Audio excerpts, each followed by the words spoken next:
A short kick, and it's taken by Suter, and he is down at the 32-yard line.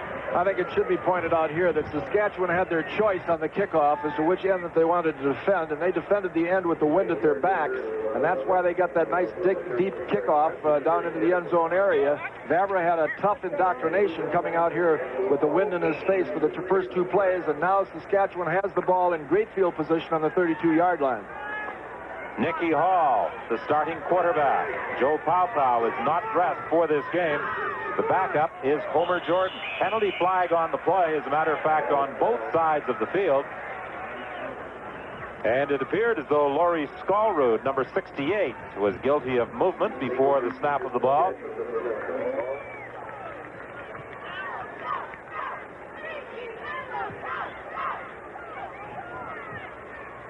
See the movement over on the far left. 68, first down repeater. And on their first series, a procedure call was assessed against Calgary. The Saskatchewan Roughriders are nailed for 5 yards for a procedure call on their first series. Back at the 37, it is 1st and 15 now. Nicky Hall looking deep down the sidelines, and he overthrew the intended receiver, Vic Wallace, who originally came to the CFL with the Calgary Stampeders, was then dealt to the Toronto Argonauts and claimed by the Saskatchewan Roughriders from the Toronto Argonauts. Defensively, the Calgary Stampeders line up this way. Moore playing at that tackle position in place of the injured Steve Wilburn, but they welcome James West to the middle linebacking position. He's been out for the past 3 games, and that's the secondary. 2nd and 15 now from the 37.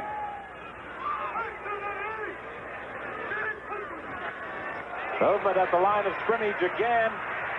Penalty flags are down, and Hall was simply throwing that one away. He put it into the first row. Ronnie, it appeared as though, Leo, that Walter Ballard may have jumped offside. Yeah, I was going to say, Don, and tell Ronnie that it looks like the inactivity of Nicky Hall and not having been in there and playing a lot, his signal cadence might be a little off because the offensive linemen have jumped on 2 occasions. Yeah, the whole offensive line jumped before the ball was snapped. There was no doubt about it. Procedure, Saskatchewan number 1, decline, 3rd down. Nicky Hall was pulling out from the center, and he didn't have the ball. So you know when that happens, as Leo said, he is a little rusty. He wasn't even on the roster last week. And they come in, and you're working a lot of quarterbacks, and you're going to have these problems. Well, Ronnie, we talked about this. You know, he hasn't been in the ball game very much throughout the year. He's got a couple of running backs there that can run. He had good field position. You'd think he'd take some pressure off himself with that good field position, try to run a little bit first. Dave Ridgway with the field goal attempt. It is good. And, of course, Ridgway a couple of weeks ago had that record-setting performance against the Ottawa Roughriders where he kicked 8 field goals. So with 12:15 remaining in this opening quarter, Saskatchewan leads Calgary 3-0. Well, in case you missed it this afternoon, 19-11 was the score. The British Columbia Lions over the Hamilton Tiger Cats as the Leos move into a tie for first place in the West with the Winnipeg Blue Bombers, each team with a record of 6-1. And it looks very much as though the number 1 spot in the West will be decided in that rematch, Winnipeg and British Columbia in the Dome at Vancouver in October. Every week brings it just a little bit closer, doesn't it? 1st and 10 from the 35. Better field position for Greg Vavra to work from now. Levin Seller and Scott both go in motion. Penalty flags on the play. The handoff straight ahead to Lewis Walker. And this one is going to be brought back. Yeah. Looked like Dave Kersinger. I tell you, that's, 3 first-down series, and we've had 3 offensive tackles move. First it was Inglis, then it was Skolrud, and now it's Kersinger. Well, Ron, you don't like to harp, especially on coaching techniques, but when they kicked off with that big wind at their back and they had that rookie quarterback in there, you'd think that they would have told that kickoff returner. Calgary number 69. First down repeater. You'd think they would have told that kickoff returner that if it goes in the end zone in a fly, make sure you take the point so that you give this young quarterback a chance for field position. Instead of that, they gave him the ball on about the 8 or 10 yard line. Sideline pattern, Levin Seller. He is out to the 38-yard line, so it will be 2nd and 7. Calgary dropped the zone that time, and Terry Irvin was really beating up on Nate Johnson over there, and it allowed Levin Seller to get into that little bit of a hole, and Vavra found him. That's a pretty good throw. what was good about it, too, Don, is he didn't try to get the 15 yards back at once. You know, just half of it. You still got a second down to get 7 yards. The ball between the 38 and the 39-yard stripes. Second down, Calgary. Second and just a little less than 7 yards. Draw play with Walker. Walker out to the 43-yard line, but he's stopped there by Billy Jackson. So again, the Calgary Stampeders are forced to send in the punting unit. I'll be surprised that we don't see a lot of the running game tonight, Leo. You got the rookie quarterback in there. He's going to use the backs, I think, with Nicky Hall in there, and he's going to use his running back. So I think you're going to see the ball on the ground a little bit. Yeah, I think we talked about that before the game, too, Ron, that maybe the deciding factor in this game tonight will be which team can run the ball the most effectively. That's for sure. Kearse and McDermott are back for the third down punt by Mike McTagg. Again, he's kicking into that strong wind. His first punting effort was only a 33-yarder. He had to field it on a bounce. Pretty good punt into the breeze as Kearse goes back to his own 22-yard line, came dangerously close to fumbling that football and runs it back out to the 32 where he's stopped by Kerry Berryman. That was a 46-yard punt by Mike McTagg. Pretty good kick into the breeze. That's an excellent kick into that wind. I didn't think he'd be able to kick it that far. In fact, when I saw the Saskatchewan return men lined up, I thought they were a little deep, but he kicked it far enough to back them up. Nicky Hall, a Tulane grad, came into the CFL with the Winnipeg Blue Bombers, was part of the trade last year that saw John Huffnagel go to Winnipeg when the Bombers were desperate for a quarterback after Tom Clements had gone down. However, Nicky Hall has had some problems with a knee since then. He gives to Craig Ellis, and he picks up a couple of yards. Talking with Nicky Hall down at field level prior to the start of the game, he is all legs, isn't he? You know, I noticed, I saw it 2 weeks ago up in the press box in Saskatchewan. He is really tall, and he's cut high.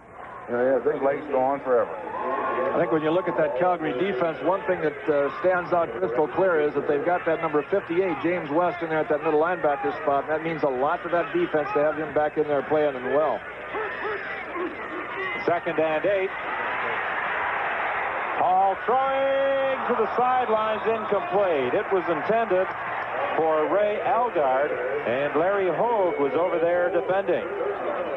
Good defensive effort by Larry Hogue. I'll tell you one thing, Don, if you get a chance, watch the strength of the arm here. He steps up, he's throwing flat-footed. Boy, that arm, he threw it out there a long way. A little lucky it wasn't intercepted, but they put the blitz on him. You saw 58 West in there, you said, Leo, he means a lot to that Stampeder defense. Larry Hogue, 5'9", 175 pounds, out of Utah State, knocking down the pass, forcing Saskatchewan into a punting situation. Hickey with that following wind finally gets the bounce downfield. Penalty flag on the play. And it was Hickey, I believe, who tried to get in there to scoop up that loose ball. However, number 50, Jerry Friesen, was also in there for the Saskatchewan Roughriders, so we'll sort it out for you when we return. Well, a no-yard penalty assessed against the Saskatchewan Roughriders, and Ron, you made an interesting comment that had Jerry Friesen stayed out of there, Paul Hickey might have scooped that ball up. Well, in Friesen's defense, I think he thought Hall touched it, but Richie Hall went back, and then he didn't cover it, and boy, Hickey was coming, and he would have had a shot at it. Just a little bit of a mistake, and instead of maybe the punter recovering, you get a no-yard penalty. Really helps the Stampeders. So it's first and 10, Calgary. The Stamps are at their own 40-yard line.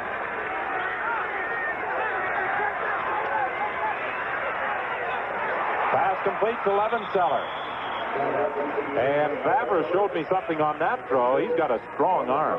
Boy, he really does, doesn't he, Leo? Not only that, but he's showing a little poise, too. He started in the shadow of his goal line on that first sequence. In the second sequence, he was out about on the 30-yard line, completed a pass.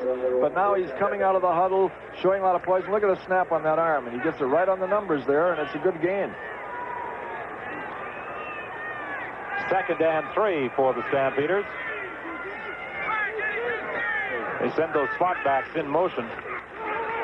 Give the ball to Walker, but he is hit right at the line of scrimmage by Eddie Lowe, the middle linebacker. Well, Eddie Lowe played that well. They tried to run for that first down, but Eddie Lowe stepped right up in there, and you see him make that tackle in the backfield. Here he comes. Watch him step up in, and he beats the lineman, and there's the ball carrier. And good linebackers don't miss tackles, and he didn't miss it. That's pretty good pursuit by those other two linemen in there, too. They got there in a heck of a hurry, and there was no place to go when he turned in there. Al Johns was waiting for him, too. 8:18 is the time remaining in this opening quarter. It's 3-0. The Saskatchewan Roughriders leading on a field goal by Dave Ridgway. McTagg's third down punt bounces back towards the line of scrimmage, fielded by Fran McDermott, and he is stopped at the 40-yard line, and there's a penalty flag on the play. Jerry Dobrovolny was in there to make the tackle for the Stampeders. They must have called that roughing or something, because I thought that the Calgary team did a good job of staying away from the football. Yeah, that is roughing. It came out real late. Okay.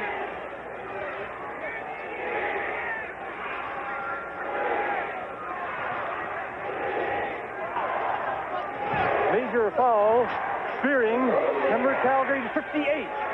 First down. That's James West. James is back.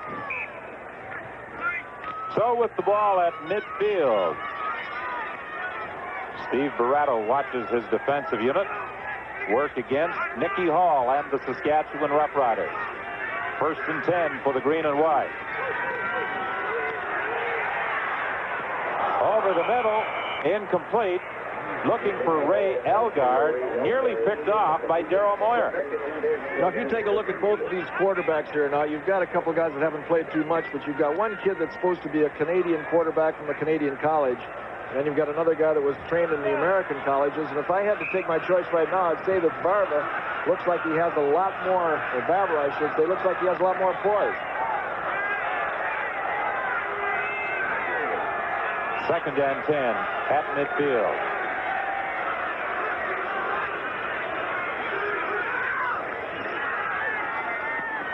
Pass intended for Elgard. Penalty flag on the play.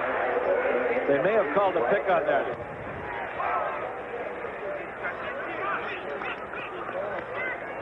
I believe it is going against Saskatchewan. Now what you get is a pick. And here you come with a halfback blitz. Nobody to pick him up. So what they do is he tries to pick underneath, and you'll see what happens. There'll be a collision out there, and they're going to catch Saskatchewan for it. But there comes the halfback, 14. No one to pick him up, and they ran the pick. I believe that's on the corner, Jenkins, and the referee just happened to be there to catch it. So with the incompletion, the Saskatchewan Roughriders go into a punting situation as Calgary declines the penalty. Hall and Jenkins, Richie Hall that is, back to field this 3rd down punt along with Mel Jenkins.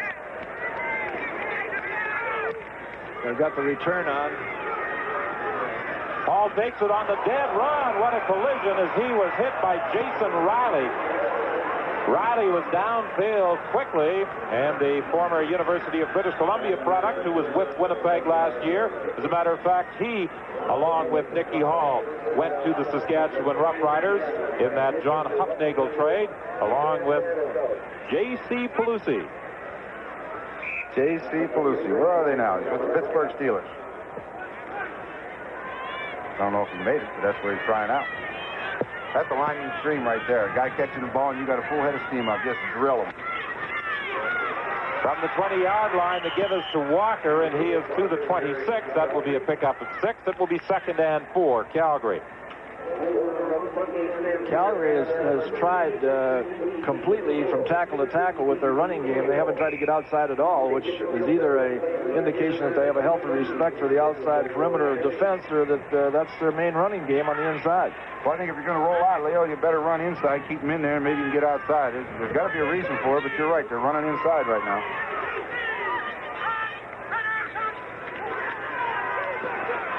Pass complete to Walker. Walker breaks one tackle and is out to the 42-yard line. And again, that Bavron throwing to the sidelines puts a lot of zip on that ball. You know what was interesting there? It was a well-thrown football. Watch him. He rolls to his left. He lets it go. Thrown well. Nice barrel. This guy's the amazing one. I'll tell you, when you talk about technique, that kid has got all the technique. But the thing I like about it, Don, is what I was interested talking to Steve before about is that Walker kid has had a hip pointer. It's Walker again. Another first down as he crosses midfield to the 54. Ken McEachran was there to make the tackle, and I believe you're going to tell the story about the padding on the hip pointer. You know, a hip pointer for anybody is painful, but a running back takes a lot of hits. And the company now that makes the black jackets for quarterbacks are in the business of making just padding for football players. They put it on his hips and hit it with a helmet and the ball back and couldn't hurt him, so he can run. And then the way he's running now, I'd say it's working. Certainly is. Do they really have to? Going to the air, throwing the pass complete to Tommy Scott. Another first down for the Calgary Stampeders. And all of a sudden, after doing nothing on their first 3 offensive series, Vavra starts putting it together. Watch this throw, Leo. Watch it. You don't throw it any better. Can't be any better than that. I'll tell you what I really like about this Vavra kid is if you watch him coming out of the huddle, he is completely under control. As you watch Tommy Scott here making the move that he's made 1,000 times, the coverage isn't bad there, but the ball had to be thrown perfectly, and Vavra got it there perfectly. But what I like about Vavra, he comes out of that huddle, he doesn't rush, he's completely composed, calls his signals. He looks like a veteran out there, and it's his first game. Coming off the field is Dave Kersinger. 6'3", 240 pounds, a University of British Columbia graduate. Jerry Dobrovolny will be taking his spot. I remember last year, Ron, when you had an opportunity to watch a collegiate game, you said all I have to do is see him throw to tell whether or not he'll be able to make it in the pros. Yeah, you got to be able to throw that football, and he's got the nice arm motion, and look at this one. Down the sidelines, no. Intended for Nate Johnson. He was out of bounds. Well, they tried to come and roll to his left and throw back against the wind, and you may catch the defense napping. But watch the ball in the air. That's thrown very well, but if Steve Johnson gets back over there, good defensive play, collides with Johnson, the ball's incomplete. But watch this, not a bad risk to throw deep against the wind. They're not ready for it. Kersinger is back in. Dobrovolny goes to the Calgary bench. It will be 2nd and 10. The ball is at the 42-yard line. Vavra drills it over the middle to Mike Levenseller. First down at the 30-yard line. Well, you got to like the way this kid's playing. The unfortunate thing as far as Steve Barrato is concerned is that people won't be saying that Coach Barrato had a lot of nerve to put this kid in there and start him. They'll be saying, why in the world hasn't he started before? I'll tell you one thing, too, Don, it's big, is they're getting Tom Scott and Mike Levenseller involved in that pass offense. Scott's been a forgotten man, and everybody knows he can catch the football. They're getting him involved. 1st and 10 from the 31-yard line. Incomplete. Intended for Tommy Scott. It almost appeared as though that throw got away from him.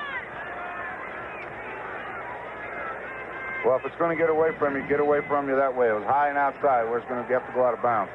David Rutherford thought that he was wide open down the end zone. I'm not too sure that he wasn't. He threw both hands up in dismay when the ball was thrown short, but it looked like he was 10 yards in the open. Rutherford now coming to the Calgary bench. McTagg is going in.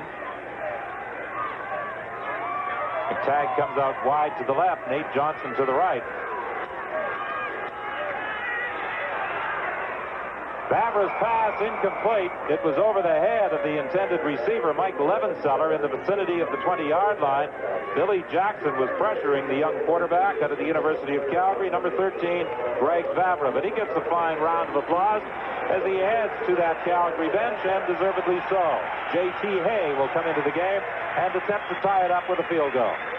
Also, that Billy Jackson's an excellent football player for the Roughriders, and you know as a rookie you're going to get some heat, and number 45 that time got in there and put a real good hit on Vavra, and that's what he's paid to do. And he got in there that time and hurried his throw because he didn't have time to set up and look around like he wanted. We saw Vavra before the game. He walked into Coach Barato's office, and he's a pretty healthy-looking kid. J.T. Hay with a 38-yard field goal attempt. It's good. So with 3:02 remaining in this opening quarter here at McMahon Stadium, and a very important ball game for both teams, Calgary and Saskatchewan are tied at 3. The long-legged Saskatchewan quarterback, number 12, Nicky Hall, who has had knee problems over the past year and a half, and he had to undergo surgery during the offseason to correct some damage that was incurred while he was a member of the Winnipeg Blue Bombers. Actually, I don't think Saskatchewan, when they made the Hufnagel trade, felt that the injury to Nicky Hall was quite as serious as it was finally discovered to be. Craig Ellis on this kickoff return And he's wrestled down at the 39-yard line by Doug Battershall. A 53-yard kickoff by J.T. Hay. Don, there's 2 minutes and 55 seconds left in this first quarter, and Calgary's objective now is to keep the Saskatchewan Roughriders off that board, and if they can, and take that win in the second quarter with a 3-3 tie, they've had a great first quarter. The moral victory. That's right, and as far as Saskatchewan's concerned, they've got just 2 minutes and 50 seconds to do something with it. First and 10, Saskatchewan. The ball is at the 40-yard line. Hand off to Craig Ellis. He got to the line of scrimmage and maybe picked up a yard. He was brought down there by Ken Moore. Ken Moore is an interesting story. Last year, he was running out of the fullback position for the Calgary Stampeders in a couple of games. This year, he's playing defensive tackle. He came to the club as a tight end. There's a guy that can play it all. And, he had an article in the paper today. It was interesting. He said he's going to stay there forever. He's planning on having a good game. James West playing that middle linebacking position for the Calgary Stampeders. And, did Steve Barato welcome his return. They've missed him in the past 3 games. Pressure from the backside. Nicky Hall hit in the act of throwing. Run over by Walter Ballard.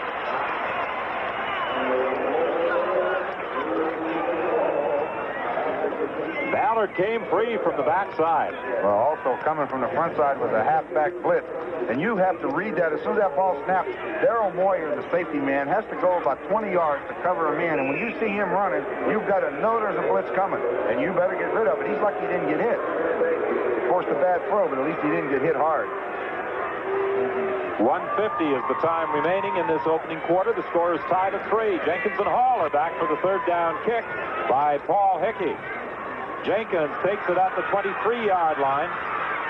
And Ray Elgard wrestles him down at the 27. One indicator of a good football team is the way they cover kicks. And, so far Saskatchewan has been very, very effective on their kick coverage.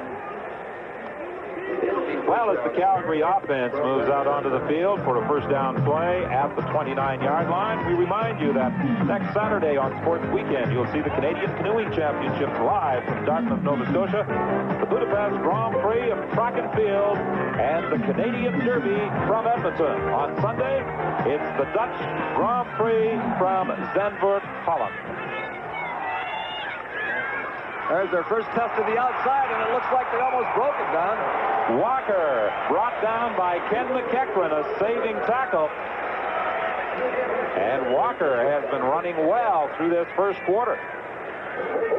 Okay, watch this. You'll see a man, you can't see him, but their slot back came across in motion. Ken McEachran, number 30, the linebacker, followed him all the way across. That makes him one short on that backside, and sure enough, they pulled the guards, and Walker got around there. That's a well-executed play. 14 yards for Walker. He now has 40 for the game. He's averaging 8 yards per carry. Favre's pass intended for Levenseller. Levenseller protested that he was interfered with by the middle linebacker, Eddie Lowe, but the officials did not read it that way. It will be 2nd and 10. The ball is at the 43-yard line. Coach Steve Barato was telling us that he would help Favre in his play selection and help him with some of the preset reads. Well, yeah, you got to do that through the films, and you got to sit down and study, and I know they've done that. You have to do that. 2nd and 10. Favre's pass complete to Tommy Scott. That will be very close to a first down. That was very close to a ground ball, too. Well, one thing for sure. A guy like Tommy Scott, you'll see Favre get outside. He's getting some pressure inside. He can't throw the out to the wide receiver, but you see 22, he just stops and goes back, and that's a very hard ball to throw, but he did find the open area, and if you can get Favre to find Scott and give him time, Tommy Scott will find the open area. Watch him work back inside. It just doesn't seem right, though, to see Tommy Scott wearing red after so many years in the green and gold of the Edmonton Eskimos. Ooh, boy, that was a saving tackle right there. Lewis Walker tripped up by Steve Johnson. And that is the final play of the opening quarter. The Calgary Stampeders and the Saskatchewan Roughriders deadlocked at 3 on field goals by Ridgway and Hay. We'll be back after this.